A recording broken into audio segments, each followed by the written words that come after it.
সবাইকে নতুন ভিডিওতে স্বাগতম। আরেকটি ছোট্ট ভিডিও নিয়ে চলে আসলাম আপনাদের মাঝে। আশা করছি সবার ভালো লাগবে। আজকে দুপুর 12টা বাজে, এখন আমরা চলে এসেছি একটা রেস্টুরেন্টে। আমরা কিন্তু 9টার দিকে বাসা থেকে বের হয়েছি, কারণ আজকে আমার ননদের ডেলিভারি, সেজন্য আমরা হাসপাতালে চলে এসেছিলাম। সকালের নাস্তা করে চলে এসেছি, আর অনেক সকালে যেহেতু চলে এসেছি, এখন 12টা বেজে গিয়েছে। আমার ছোট ছেলেটার অনেক বেশি ক্ষুধা লেগে গিয়েছে, বড় ছেলেটা স্কুলে চলে গিয়েছে, আর আমরা একেবারে সারাদিনের রান্না সকালবেলায় শেষ করে এসেছি। যেহেতু প্রচুর তাড়াহুড়া ছিল, তার কিন্তু লিভার পেন উঠে গিয়েছিল, সেজন্য আমি কোনো ভিডিওই শ্যুট করিনি।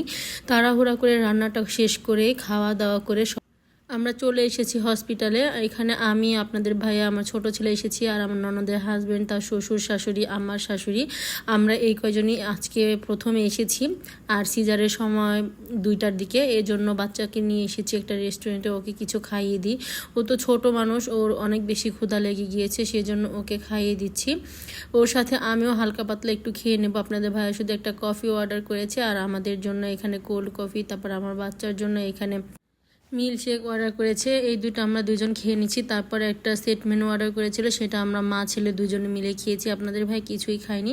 আমরা দুজনেই হালকা পাতলা খাওয়া দাওয়া করে নিলাম, যেহেতু এখানে থেকে যেতে যেতে 3টা-4টা বেজে যাবে, তখন কিন্তু আবার অনেক বেশি ক্ষুধা লেগে যাবে, সেজন্য বাচ্চাকে খাইয়ে দিলাম, সাথে আমিও একটু খেয়ে নিলাম। দুই মা ছেলে এখন খাওয়া দাওয়া করে নিচ্ছি, তারপর আমরা হসপিটালে চলে যাব। এখন খাওয়া দাওয়া করতে করতে প্রায় 1টার মতো বেজে গিয়েছে। তারপর আমরা খাওয়া দাওয়া শেষ করে হসপিটালে চলে যাব। এখানে খাবারগুলো বেশ মজাই ছিল। আর আমাদের হসপিটালও বাড়ির পাশেই, বেশি দূর না, মাত্র 20 মিনিট সময় লাগে। আর হসপিটালের পাশে কিন্তু অনেক রেস্টুরেন্ট, আমাদের এলাকা অনেক রেস্টুরেন্ট আছে চারিপাশে, মানে বাজারের চারিদিকে শুধু রেস্টুরেন্ট আর রেস্টুরেন্ট। যে কোনো রেস্টুরেন্টে গেলে কিন্তু খাবার ভালোই পাওয়া যায়। এই রেস্টুরেন্টের খাবারটা অনেক বেশি মজা ছিল, আমরা অনেক মজা করে খেয়েছি। আমরা যেহেতু সকালবেলা এসেছি, আমাদের খাবারটা দিতে অনেক বেশি লেট হয়ে গিয়েছিল, কারণ এখনও সব রান্নাবান্না রেডি হয়নি, সেজন্য আমরা অনেকক্ষণই বসেছিলাম। তারপর আমরা খাবার পেয়েছি, এখন খাওয়া দাওয়া করে তারপর জলদি চলে যাব। আর খাবারগুলো যেহেতু অনেক বেশি ক্ষুধা লেগে গিয়েছিল, খেতে বেশি মজা লেগেছিলো এই জন্যই। আর এখানে আমরা খাওয়া দাওয়া শেষ করে এখন চলে যাব। রাস্তায় বের হয়ে গিয়েছি, একটা রিক্সা নিয়ে। মাত্র 2 মিনিট সময় লাগবে হসপিটালে যেতে। হসপিটালের পাশেই আমাদের এই রেস্টুরেন্টটা। তারপর আমরা এখন বাহিরে চলে যাব, যাওয়ার পর আমরা হসপিটালে চলে যাব।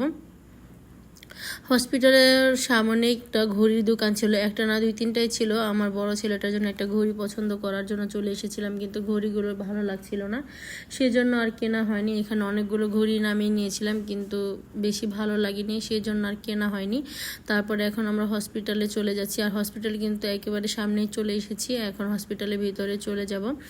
আর আমি হসপিটালের ভিতর যে বেশি ভিডিও শেয়ার করতে পারিনি, কারণ হসপিটালে কিন্তু মানুষ, রুগী সব অসুস্থ, সেখানে কিন্তু ভিডিও করা যায় না।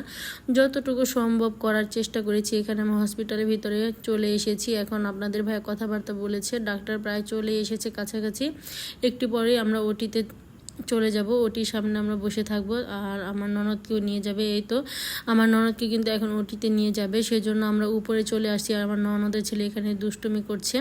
এই তো ওটিতে নিয়ে গিয়েছে আমার ননদকে, আর আমরা সবাই এখানে বসে ওয়েট করছি। আর কাউকে দেখালাম না, কারণ সবাই কিন্তু ক্যামেরার সামনে আসতে চায় না, সেই জন্য কাউকে দেখাইনি। আমরা ওটি রুমে বসে আছি, একটু পরে হয়তো বা আমাদের সুখবর চলে আসবে। আর হসপিটালে আর কোনো ভিডিও আমি শেয়ার করতে পারিনি। এরপর আমরা বাসায় চলে এসেছিলাম। বাসায় আমার ননদের হাজব্যান্ডকেও নিয়ে এসেছি, আর আমার তালয় সাহেবকেও নিয়ে এসেছিলাম। তাদেরকে খাওয়া দাওয়া করিয়ে আবার হসপিটালের জন্য খাবার দিয়ে দিয়েছি, যেহেতু আমি সকালবেলা একেবারে রান্না করে নিয়ে রেখে গিয়েছিলাম, তাই আর সমস্যা হয়নি। আর এখানে আমার তালয় আমাদের বাড়িতে আসার সময় আবার অনেকগুলো ফল নিয়ে এসেছে আমাদের জন্য, আপেল, মালটা, তারপরে আম, কলা, এগুলো সব কিছু ঢেলে রাখছি, কারণ এগুলো কিন্তু প্যাকেটে থাকলে নষ্ট হয়ে যাবে, যেহেতু এমনিতে অনেক বেশি গরম এখন। এগুলো সব কিছু এখন ঢেলে নিলাম, যাতে নষ্ট না হয়। একটু বাতাস আলো পেলে কিন্তু ফলগুলো ভালো থাকবে। আর এইগুলো কিন্তু বাসায় এখন লোকও কম, খেতে অনেকটা সময় লেগে যাবে।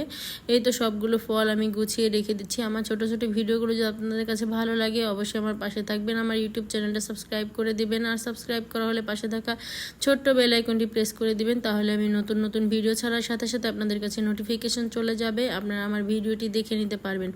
আমাদের বাড়িতে কিন্তু অনেক কলা, কিন্তু সেই কলাগুলো কিন্তু খাওয়া হয় না, আনলেই নষ্ট হয়ে পড়ছে। যার এই কলা কলাগুলো আবার বাচ্চারা দেখে একটু পছন্দ করে। আমাদের কলাগুলো খেতে মিষ্টি, দেখতে ছোট বলে ওরা বেশি একটা খেতে চায় না। আর এখানে আমার ননদের শাশুড়ি মানে আমার মামিমা আমাদের জন্য আলুর চিপস নিয়ে এসেছিলো, সেগুলো বাচ্চাদের আবার ভেজে দিলাম। আমার মামিমা কিন্তু অনেক কাজের, অনেকগুলো চিপস ভেজে এনেছে, আবার আসার সময় বেশ অনেকগুলো আলু নিয়ে এসেছে।